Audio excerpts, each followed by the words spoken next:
Toto, it's rare for Formula One to change chassis, fuel and power unit all at the same time. Are you expecting a very different Formula One in 26? I think fundamentally it's going to land in a place where we are going to say that's different, but it's great. The fuel story is amazing. You can see how ecstatic an engineer almost gets when you look at Hywel. That is an incredible project, just phenomenal project, complete step into the unknown. That's one of those ones where the regulators have gone, yeah, do that. I know it doesn't exist, I know it sounds impossible, but do that. Thank you very much, F1 Sport. We'll take the benefit of that because you're making something incredible. A very warm welcome, everybody, to this week's F1 Beyond the Grid. I'm delighted to say that we're joined by Mercedes Team Principal Toto Wolff and Hywel Thomas, the Managing Director of Mercedes HPP. A very warm welcome to you both. It's the end of a long season, 24 races. How are you both feeling? Personally, I'm looking forward to the end of the season. This is the last season that we're going to be racing this PU. We've been doing it since 2014, and she's going into retirement, and I'm looking forward to that because we've got a new challenge to look forward to beyond that. Well, if I've got my maths right, it's 40 odd days until the 26 cars hit the racetrack in Barcelona. It's going to be a busy winter, short winter too. I think for everyone involved definitely in the PU side and an awful lot on the chassis side as well, I should think there isn't a winter this year. You know, we'll be testing straight after this event here, and then, as you say, before the end of January, we're out on the circuits with the new cars. So, crikey, there's no rest for the wicked, is there? Well, and there's going to be a lot of you two being together over the winter. I mean, like Christmas lunch together. Is that what we're looking at? We are emotionally and philosophically always together since many years. Because Hywel is doing such a great job over there. Whenever there is hiccups appearing and the power unit is an extremely complex issue, I know that Hywel is solving these like he's always done. So our relationship, is we're speaking to each other, but it's more informative. But Hywel doesn't need my help. To be clear, I'm not fixing those problems. His team. The team's fixing the problems, and they're a great team.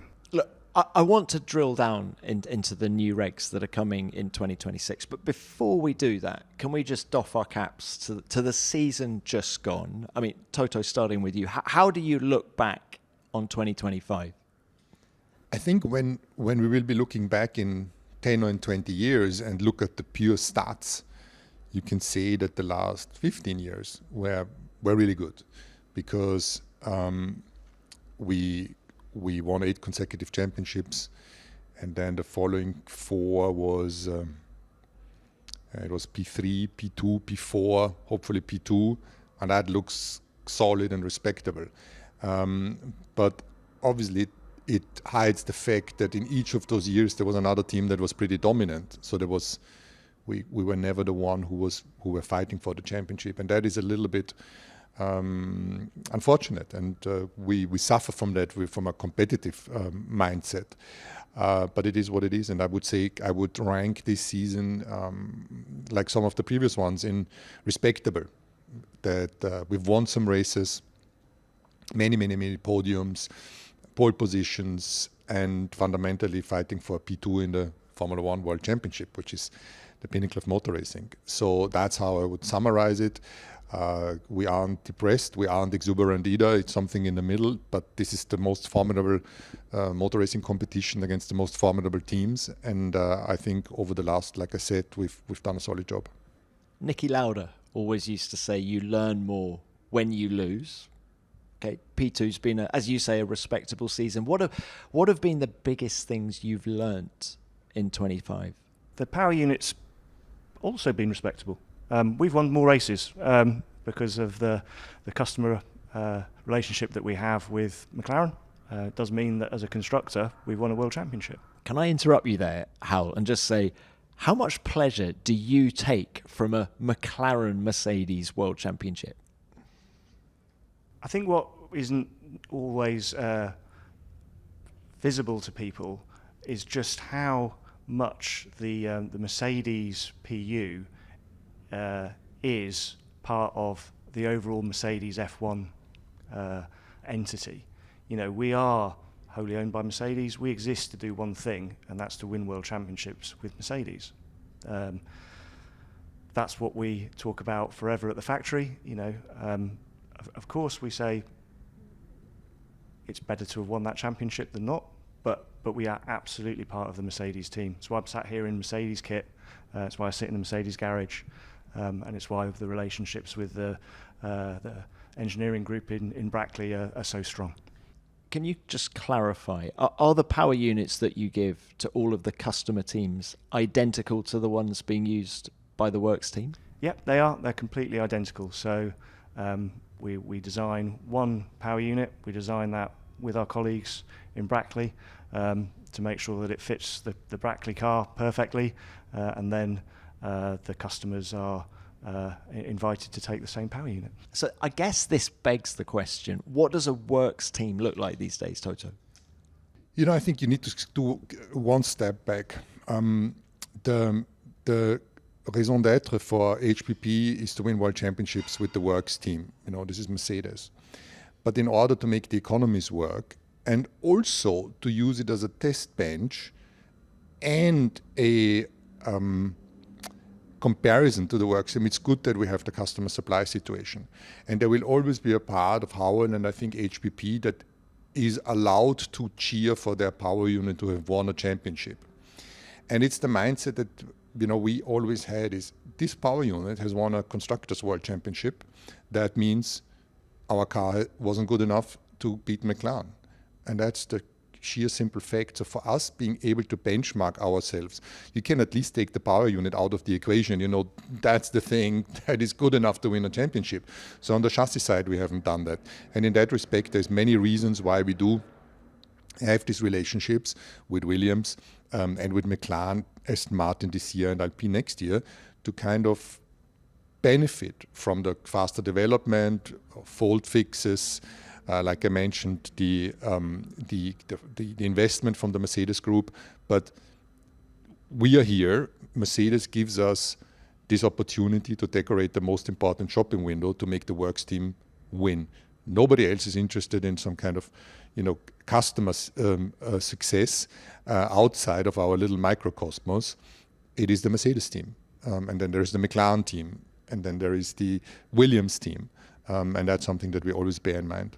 One last thing on 25. Can we just talk about the drivers? George Russell said in Abu Dhabi that it's been his best season in Formula One. Do you agree with him? I think he was very strong. Difficult summer, I guess, with all the rumours, and he was able still to, you know, shine. He ranks among the best in the sport. I haven't seen many weaknesses this year, to be honest, and his growth has been impressive to see. So if he says that, I would probably agree to it. You talk about his growth. Have you been impressed by the way he's led the team? We're 2,500 people between Brixworth and Brackley.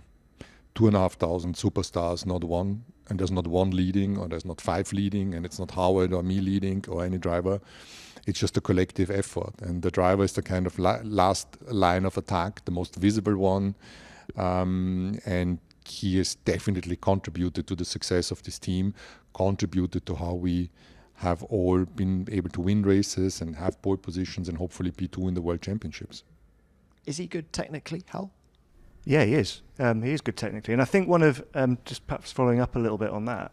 I think when you say has he impressed as a leader, to be honest with you, the impressive thing is that I don't think he's changed that much. You know, I think he's always been challenging. He's always wanted the best out of the PU. He's always wanted the best out of the car. And I think I was a bit worried coming into this year that he might actually change his approach a little bit to say, oh, I'm the leader now, I've got to do something different, I need to do more, I've got to do it differently. Actually, the fact that he stayed pretty similar, I think is probably one of the greatest things that he's done this year. He's a natural leader. Yeah, and he's a very natural character.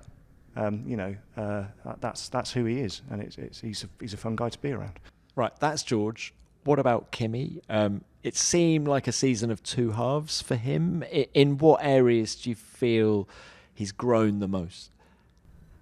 I would say it's almost been a game of 3/3 because he came into the team, and of course in those early races you're like, wow, this is incredible that this guy with such little experience is really putting it out there.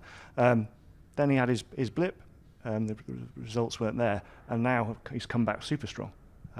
Really impressive, and to think he's the age that he is, and he's dealing with it all, and he's very intelligent. He deals with people really, really well, and very, very mature. I've got kids his age, and they're not that mature. I can tell you that for nothing. They wouldn't like to hear that, but they're not. Yeah, thanks, Dan. Do you agree with how you split it into thirds?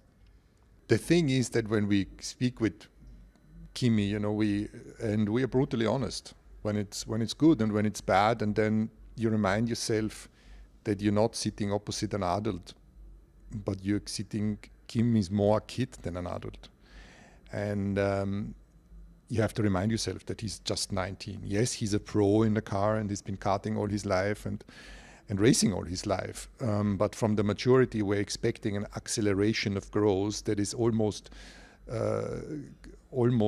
too difficult.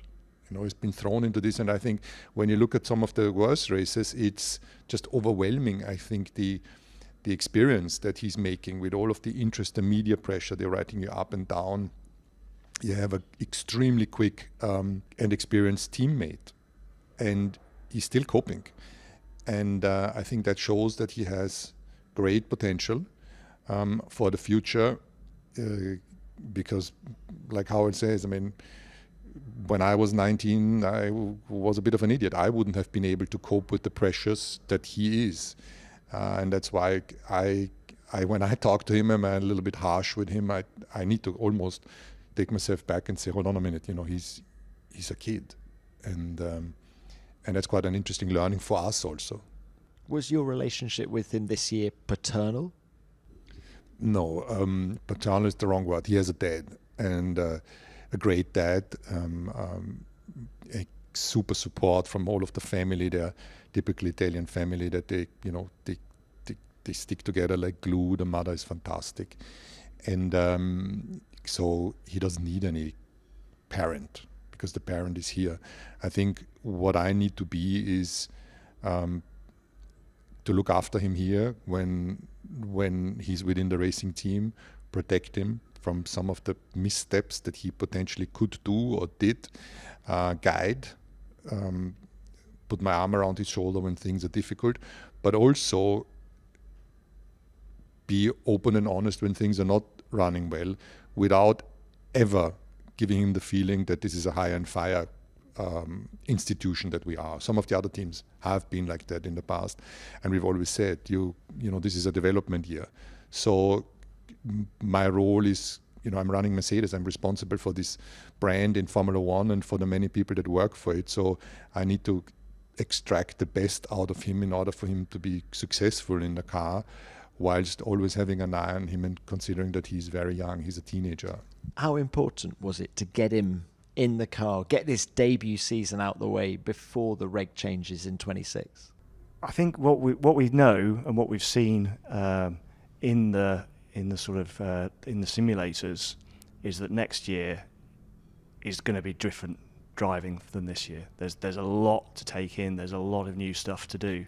So I think it would be extraordinarily difficult for someone to step into that as their first year. So I'm pleased that he's done a year this year, definitely. Pleased that he's knows the team, is part of the team. He's been up to Brixworth plenty of times. We've been going through all the technical stuff that's going to be changing. He's having his input in there. So yeah, I'm super pleased that he's been racing this year. This episode is sponsored by TrueWork. Autumn weather's got a mind of its own, hasn't it? 1 minute it's crisp and clear, the next it's pouring. And if you're working on a job site, you feel every bit of it. The wrong gear can make the day twice as hard. That's why TrueWork exists. They make performance workwear that's built to handle it all. Hot, cold, wet, windy, and they don't just talk the talk. Every piece is tested by real trade professionals out on real job sites, indoors and out. The brand was founded by someone who knows the reality of physical work, how uncomfortable it is when your gear is heavy, soaked, or gets in the way. So they set to fix it. From technical pants to base layers and work shirts, to insulated outerwear like hoodies and jackets, it's all designed with the job in mind. I've got the M3 Wooby hoodie and the T2 work pant, and while I'm not on a job site myself, I've been seriously impressed by how warm and durable they are. The hoodie is super comfortable and properly insulated, and the work pant is water resistant and flexible enough that they can move with you. And if you work in a trade, you'll know exactly how much that matters. So upgrade your day with workwear built like it matters. Get 15% off your first order at truework.com with the code GRID. That's true, T-R-U-E, work, W-E-R-K.com. This episode is sponsored by Indeed. Putting this show together each week takes a great team, and I'm lucky to work with some brilliant people behind the scenes. But when you're hiring, especially for your business, you don't just want someone who ticks a few boxes. You need the right person with the right skills, and you often need them fast. Indeed streamlines your hiring process so you can focus on what matters most, building a great team.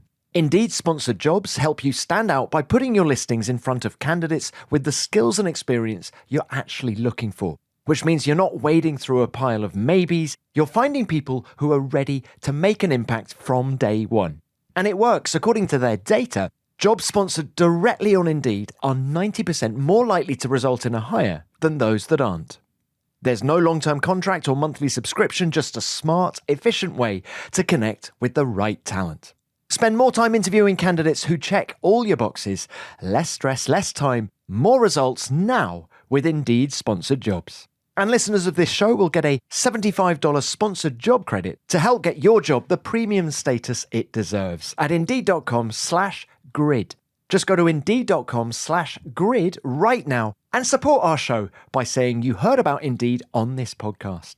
Indeed.com/grid. Terms and conditions apply. Hiring? Do it the right way with Indeed. Let's talk tech then. The 2026 reg changes. Everyone's saying it's huge. Is it as big a change as 2013 to 2014? I think in the hardware, probably not as huge as that change. You know, when I remember back to when we were first talking about those regulations, sort of 2012, 2013 time, you looked at it and you thought, oh my God, there's stuff in here that we're genuinely inventing. You know, it's that electric turbo, you know, running an electric motor at over 100,000 RPM, and these things just didn't exist, and we were having to invent that stuff. That was a real, you know, what a push and what an incredible project that was. Plenty of dips in the road, but that was incredibly difficult from a hardware point of view. I think from this 26 regulation set, you could take sort of any element within it. You can take a battery, you know, we can take the electric motor, 350 kilowatts. They exist. Okay, they don't exist in an F1 framework. They don't exist in the right size, the right shape, but they do exist. So in that way, this regulation set doesn't feel as big. But what is going to definitely change with this regulation set is the interaction with the driver, because of the electrical aspects of it. That we are generally going to be slightly energy limited, so it's going to be working with the driver to make sure they've got the right energy at the right time to defend, to attack, to go as quickly as they can, and it's definitely going to need some real thought from the driver and from the engineers around them to understand how to go racing and how to do this the right way. And I think that is a bigger challenge than the one we faced in the similar area in sort of 13-14. So a lot of interaction between race engineer and driver during the races? Potentially during the races, but definitely beforehand. You know, far more than we have now. And we already think crikey, we're doing a good job. Crikey, we got these guys coming in regularly and really talking to us. This is great. But I think for next year, it's going to be even more and more the link between the power unit, the energy, the car. I mean, the whole thing's so new. The way that that's all put together is there's going to be tenths of lap time in that. How is the increase in the electrical side of the power unit going to affect performance? Are we going to see much greater torque? I think the sort of start of straight performance is going to be very, very similar today. What we kind of potentially could be gaining from the electrical torque, that of course is the other thing. Part of that is we've got the turbocharger that hasn't got an electric machine on it anymore, so you could get some turbo lag, and so we'll be filling in that turbo lag with the electric potentially. So I think in terms of sort of start straight, the performance is going to be pretty epic in comparison to what we've got today. But we know we're going to start to derate earlier on the straight because we haven't got enough electrical energy to use it all the time. What about the sustainable fuel? How much of a step into the unknown is that? Yeah, I mean that's the when I said we weren't really inventing stuff, I kind of meant at Brixworth, because that is an incredible project. Just phenomenal project, complete step into the unknown. That's one of those ones where the regulators have gone, yeah, do that. I know it doesn't exist. I know it sounds impossible, but do that. Thank you very much, F1 Sport. We'll take the benefit of that because you're making something incredible. Is the fuel going to be a performance differentiator? I mean, Toto, I don't know if you remember, back in the day, I remember some of the smell of the fuel that was used 25 years ago in the pit lane. It was incredible, and there was a huge amount of performance in that. I think it could well be, especially perhaps in the early days, there could be performance in that. I think everyone will probably get to a similar stage at some point. I don't know if that's going to be before the first race or when that will be. An interesting thing that I'm not sure is also realised is if you put the sustainability to one side, if you put the fact that it has to be sustainable to one side, the fuel regulations have actually changed more this year than probably they have in the last 25. So it's an all-new formulation, and then just add on top of that, it's got to be sustainable. It's, you have to, all the fuel companies, you're going to have to lift your hat to them. Petronas, amazing. For all the techie people watching and listening to this, just how different are the fuel regs? Can you give us some octane numbers? And I can't off the top of my head, but what they've done is put more constraints on the fuel, really, to make it far more based on a pump fuel. So there is the octane numbers. There are some other items that are far closer to a road car fuel. So some things we got away with in the past we can't really get away with anymore. Toto, it's rare for Formula One to change chassis, fuel and power unit all at the same time. Are you expecting a very different Formula One in 26? I think fundamentally it's going to land in a place where we are going to say that's different, but it's great. The fuel story is amazing. You can see how ecstatic an engineer almost gets when you look at Hywel. And with Petronas, we have a great partner, and they are excited about it as much as they, look at it and say, blimey, hopefully this works. So we have this fuel that hopefully will make it in the road cars, because if you can demonstrate that in Formula One, the Formula One car, the fastest car on the planet, is fueled by sustainable fuel, why can your road car not be? So that's the background a little bit. Then Hywel mentioned the engines. We will be having 50% electric and 50% combustion. We will be needing to compensate for a lack of electric power on every single lap, particularly on the ones with long straights. And I think what we're seeing now, the strategies, it almost adds like a little chess component. Where is the driver going to deploy his energy? Who is better prepared? And I think the Generation Sim driver will be in a good spot here. That's an interesting point. Do you think it'll favour maybe the younger drivers because that's what they've grown up doing? Well, the question is, what is younger drivers? You look at George and his generation, Max, and they are very, they work on the simulator and they enjoy that. It's their generation. So yes, I think whoever loves to be in the virtual world, be it on a rig at home or in a simulator in a factory, is going to have a an advantage.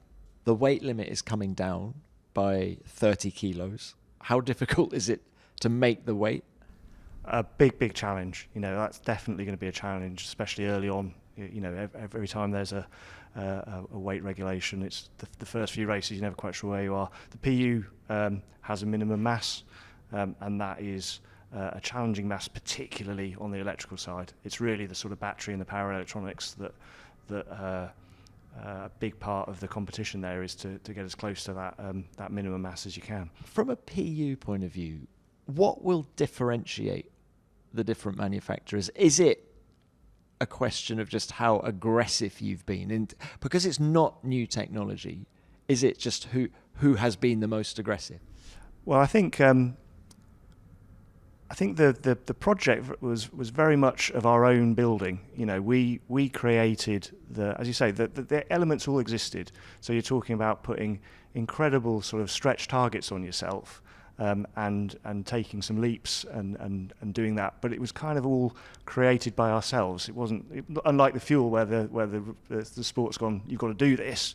It's amazing. Go figure. For us, it was more, well, wait a minute. How are we going to pull this together, and what should our targets be, and where should we be investing our cash? Because also at the same time we've been added into the cost cap or our own PU cost cap, so that's another competitive element that all of a sudden appears. Where advantages come from, I think probably there's probably three elements. I'd say crank power is always going to be, thankfully we're PU engineers, we love crank power, and that's going to be one of them. I think the efficiency of your electrical system. I think the more efficient you are with your electrical system, the more time you're going to be able to keep it on, and the more time you're going to be able to keep it on means you're going quicker. I think that'll be part of it. But I think the third element, and one which we've kind of touched on already, is how does it all work together? How do you make that work together? How do you transiently use all that energy? How do you transiently use the power? How do you interact with the car? Completely new car. How do you interact with the driver? The driver's going to be able to do one straight incredibly quickly if they really want to, but they'll be knackered for the rest of it, for the rest of the lap. So they can't do that even if they want to. So that strategic element and working out where you use all of this, I think there's a big part of that too. Toto, do you remember you came out with your 400 kph line a couple of months ago, didn't you? That's what you mean. If you deploy everything at the same time, you probably can do that. Well, I felt like we need to give that engine a little bit of a marketing boost because people were talking it down, and it's such an amazing piece of kit. So if the track, the FIA was suddenly a little bit worried about homologation of safety zones of the track, because if you put it all together, we could do 400 or maybe even exceed it, but obviously you're going to run out of energy for the next straight and then not be quick enough. Are you producing more horsepower in 26 than you have done with the current power unit? The intention was for it always to be the sort of maximum power to be very approximately the same, and so yeah. To be honest with you, I've not done a comparison, but yeah, it's very comparable at the start of straight. What chance someone stealing a march on their rivals like you guys did in 2014? Always possible, definitely always possible. Although the regulation set was put together very much in a way to try and avoid that. So there are some constraints on there that make that do constrain you to certain ways of doing things. So if that's gone well, less likely that someone's going to have stolen a march. But of course, but who's to say how someone hasn't found the loophole, hasn't found the amazing thing that nobody else has. It's the most wonderful time of the year and the perfect season to treat the Formula One fan in your life. The official F1 store has everything you need to make this festive season unforgettable. From teamwear and caps to models and collectibles, you'll find exclusive F1 products and limited edition gear you won't get anywhere else. And the best part, with fast worldwide delivery, you can get your gifts on the grid just in time for Christmas, no pit stops required. Head over to f1store.formula1.com and make this festive season full of speed, style, and F1 spirit. Can we compare how you feel now on the eve of the new regs compared to how you felt at this stage before 2014? Have you got more confidence in your performance, less confident? I think what probably wasn't particularly evident in 2014 was just how close we were to disaster throughout. I'm struggling to believe that, given that you 16 race wins in 2014. If you say so. I remember sort of last race of the previous season through Christmas. We couldn't get an engine on a dyno. We couldn't make it last more than a few hundred kilometres. We were putting them on the dyno in Brackley, and everyone was like, "Well, how the hell are we going to get to the first race with this?" We were really struggling with reliability, with all sorts of things actually, and even when we went to the first test, I remember vividly being sat in an airport on the way back from the first test. It was Gibraltar Airport with a beer, thinking, bloody hell, we got away with it for that test. What are we going to do for the next test, and what are we going to do for the first race? Because this is getting really real, and we're not in a good place. And now? Really similar. I think honestly, there hasn't been a season where in December you're not thinking, we haven't got enough power, we haven't got enough reliability, and the way that we interact, everything isn't good enough. We've got 3 months to fix it all. And genuinely, I think perhaps this season was the first year I didn't feel like that with the current PU. But there's generally always been something that catches you out right at the last minute. You're supplying 4 teams in 2026. Honda only have 1 with Aston Martin. Who's in the better place? Honda, because they've got a little bit more flexibility, may be able to develop a little bit later because they've got to produce fewer power units, or you guys because you're going to have more data and everything that comes with 4 teams? It's $1 million question. I think that we've shown in the past that having more than 1 team. I think you said it earlier in this piece. You're getting more data, you're getting more information, you're getting more, just more kilometres. You just do, because you've got all those cars. You've got 4 times the engineers, all sitting around telling you, no, you can do this better, you can do this more this way, and you can. That is very, very beneficial to have all that coming at you. It doesn't always feel like it, but it definitely is in terms of making a great product.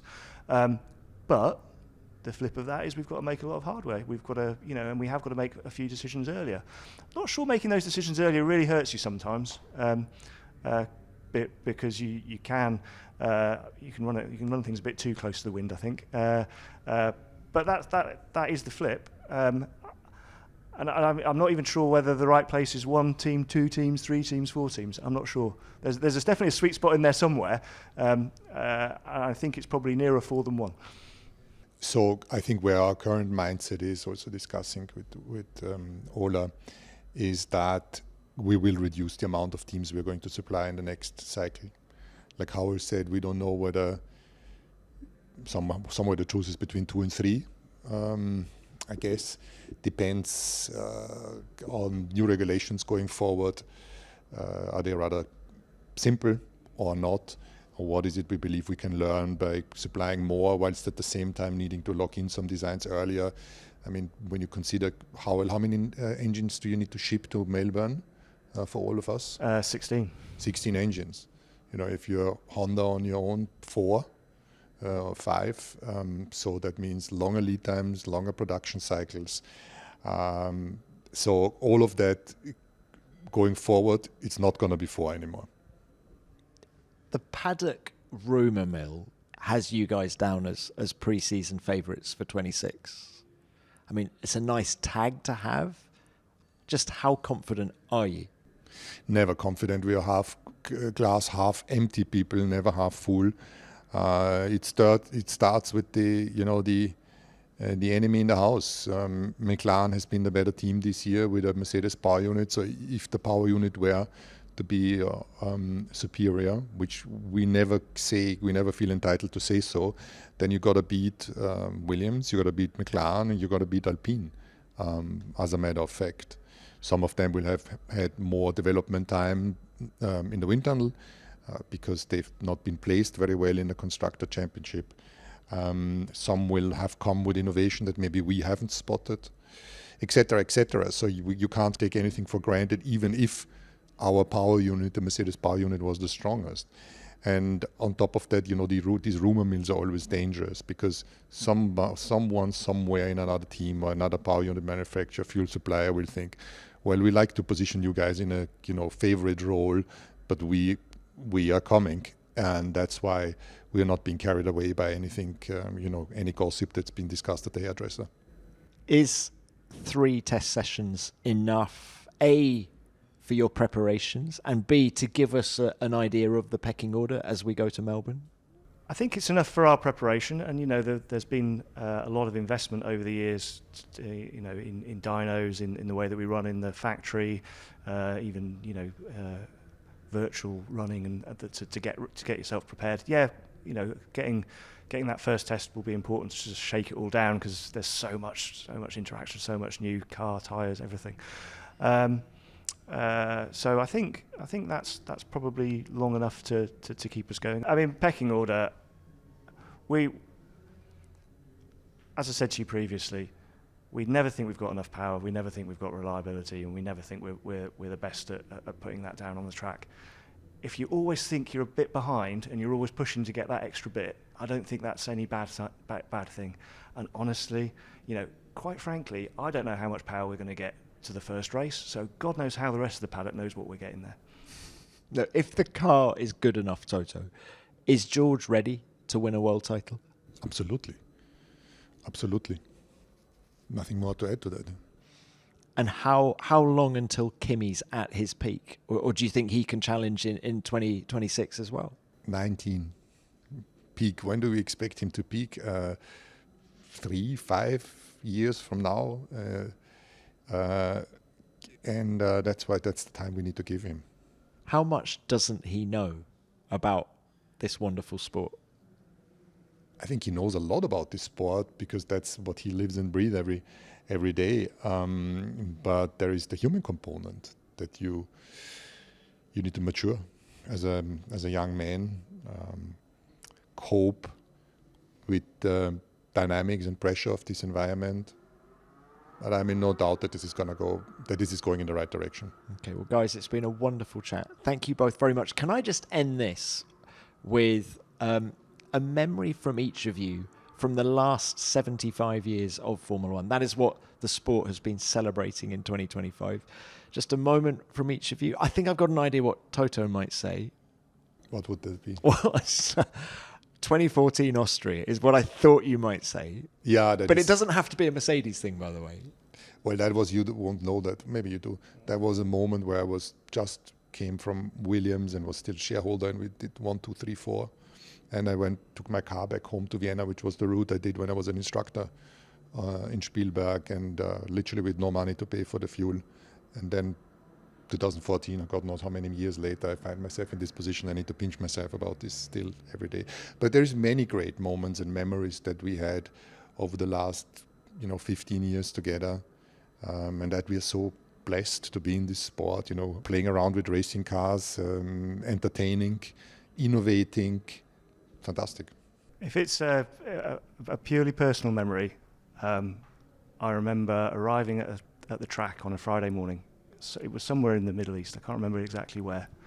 And Nicky was there. Of course, Nicky was always there before anybody else. Before the cleaners. Before the cleaners. No, the cleaners were there, but there was nobody from catering. Yeah. And he was sat outside, and I hadn't seen him for a little while, and I walked up, and he jumped out of his chair, and he came towards me, and he said, "Ah, maestro," and gave me a massive bear hug. I will remember that. Well, maestro, thank you very much for your time. Toto, thank you too. Thank you.